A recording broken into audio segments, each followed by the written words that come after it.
Haven't even opened this yet. Time to watch it. And we'll fly.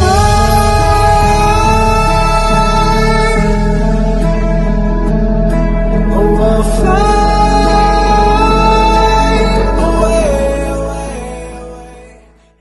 So Doctor Strange is a similar type of movie to Iron Man. Not type of movie, sorry. Similar type of plot in a way. In some ways, anyway. It's definitely very different to Iron Man, of course. This has a lot more sorcery and magic. And yeah, this movie is done very well. 8 out of 10, I'd say.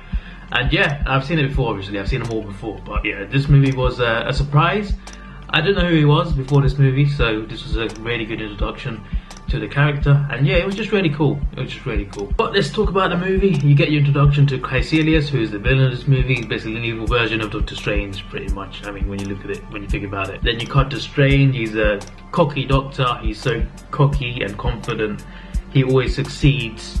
He doesn't like failure. He wants to succeed, and he does. He succeeds all the time. Then he gets in a car crash, and he loses purpose and loses ability in his hands. He starts shaking and stuff, operation, and he just doesn't go well. And yeah, then eventually he finds out about someone who used to be paralyzed, and he goes to that person and he asks, how can you walk again? What happened? And he talks about Kamatage. Kamatage is where the Ancient One resides, where all the sorcery stuff is. And yeah, so Strange spends the rest of his money, because he spent all his money trying to find a cure for his hands, but he couldn't find it. Spend whatever he had left to find Kamatage. And yeah, the Ancient One shows him a lot of things, but he's cocky and disrespectful, and she says, no, I will not teach you these things. He gets kicked out, but eventually gets let back in, obviously, because Mordo convinces her. And yeah, he gets his training. Now, I'm pretty sure the time span of this movie takes place over a few years. I'm pretty sure. Like, there's no way he learns everything in like a few days. I don't know how long this movie is, but in terms of the time frame, I reckon like it's a few years, take place over a few years, I reckon. Like by the time the movie ends, he's probably like 3 years, 4 years older, I reckon. So yeah, you get introduction to Wang. Wang is a rather funny character. We'll see him in Infinity War as well again. He also finds the Eye of Agamotto, which has the Time Stone in it, the Infinity Stone, the 5th Infinity Stone. There's just one left now, which we don't know where it is yet. But yeah, that was the 5th Infinity Stone to turn up. And this is the most simple stone to be explained. It controls time. So yeah, he finds out in a book about a dark dimension and Dormammu and eternal life. Not in the way he thinks, but eternal life. Then you get the fight between Krys and Doctor Strange. The only real fight they have, to be fair. Like the only like proper fight that they fight each other. And then the Cloak of Levitation, his cape, chooses him. Obviously, over there's lots of relics over there. And eventually, when you're ready, after not after training is done, but when you're ready, your relic will choose you. And the Cloak of Levitation chose Doctor Strange. And yeah, it was a pretty cool moment, happened during the fight. But then Strange obviously got injured, had to go to the hospital, got healed of course, but yeah, that obviously stalled him. Then you have him come back, because Krys made him realise that the Ancient One is using the dark dimension to keep herself alive, which is not a good thing. She's been lying to all the sorcerers. She's been doing what she says is forbidden, and she's hypocritical. And Strange tried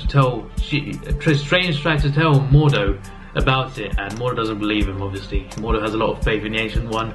Then you get that massive chase scene, Mordo and Doctor Strange with Krys and the villains, and then Strange is about to die. Ancient One saves them using the dark dimension. So now Mordo has seen it. He's seen for himself in person that Strange was right, and it's like everything for him was a lie to him, and it's just hit him hard, like to see that she's been doing this thing this whole time, when she's been specifically telling everyone, you can't do this. By the way, did I mention that I watched this with my granddad in 2016? I usually say this in every episode, like when I watched it, who with etc. But yeah, anyway, Krys then kills the Ancient One.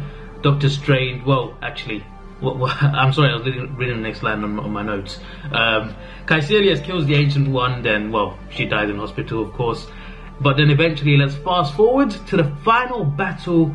Doctor Strange, he doesn't fight Krys because the Dark Dimension Dormammu is already there to take the world away. But Doctor Strange uses the Time Stone to reverse everything. Because he can do, it's not like time travel. You don't just go back in time. he uses it to reverse. If you've seen it, then you know what I mean. But if you haven't seen it and you're just listening for whatever reason, he uses his power to, like, he can reverse things. You know, he can look at an apple and eat an apple, and turn it back time, and you have a full apple again. That was poorly worded, but I think you know what I mean. He sees a lot of destruction, he reverses it, and the destruction goes back to where it is. But eventually he finds out that, well, he has to go up to the dark dimension to stop all this, and he goes to Dormammu and he does that I come to bargain thing. He puts Dormammu in a time loop until he gets sick of it and he wants to be released, and Doctor Strange says, leave Earth, take your minions, never come back, and I will stop this time loop. So obviously Caecilius wanted eternal life in the dark dimension. Apparently it gives you eternal life, and it does, but not in the way you think. It's like going into some dark hell, and it's not on fire, but you get to go in the dark dimension, live there, and you suffer for the rest of your life. And yeah, he gets taken in by Dormammu, and Dormammu leaves. He agrees to the deal that Doctor Strange makes, and yeah, that is the end of that, and that is the climax pretty much. And yeah, it's pretty good. It's pretty good. It's one of the few movies in the MCU that climaxes not on a battle, but on like a conversation, if that makes sense. Maybe the only one that does that, because all the MCU movies just end on some massive final battle sequence. This was very different, and I just liked how it was done. It also brought something new to the MCU. Obviously, it's hard to bring something new when you're 14 movies in to a superhero universe. But they managed that. They somehow managed something different, and it worked. Also, there's another thing, Mordo, he disagrees with the way that Strange uses time, because you can create other things. Obviously, I understand that. Like, if you mess with time, things can drastically change. I know that from watching The Flash, okay? And in real life, that would be, like, if you could do it in real life, it would affect things as well. So, I understand everything's standpoint. And Mordo is just like, I can't be a part of this. And he leaves. And yeah, the movie ends a few scenes after. Then you get your after credit scene, which was Thor turning up. Doctor Strange mentions how him and Loki are on Earth. This is during Ragnarok, of course, and they're looking for Odin. And Doctor Strange says, "Allow me to help you." So that sets up his cameo in his cameo in Thor Ragnarok, which will come around a year later from that point, I think. So yeah, that is a pretty cool thing to do.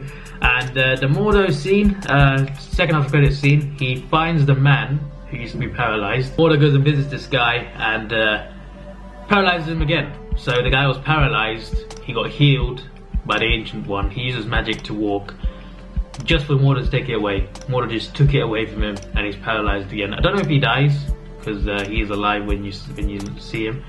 But if no one helps him, could have a problem there. But yeah, Mordo does take him down, and I'm assuming they do a Doctor Strange 2 with Mordo as the villain. That's what I think they'll do. I do expect a sequel. I'm expecting a sequel to Doctor Strange, Black Panther, Spider-Man sequel was already announced, and Guardian sequel was already announced as well. So yeah, everyone gets trilogies really. All the main characters do, not everyone, apart from the Hulk. But they can't do the Hulk trilogy because Universal won't let them. They don't have the rights, and Universal was like, no. And I don't know why they say no, but yeah, they're probably just I don't know. But yeah, I hope you enjoyed that. This was probably one of the shortest ones anyway. But yeah, it's a good movie. This was your boy Davidoff. Please like, share, subscribe. Thanks for watching. Have a good day. Now it's 9 PM now, so I might just watch Guardians 2, but I might just do some stuff first. I don't know. I might just watch more Guardians 2 now. I don't know. I'll get onto some things right now. This is your boy Dav. Yeah, I just said the outro. See ya.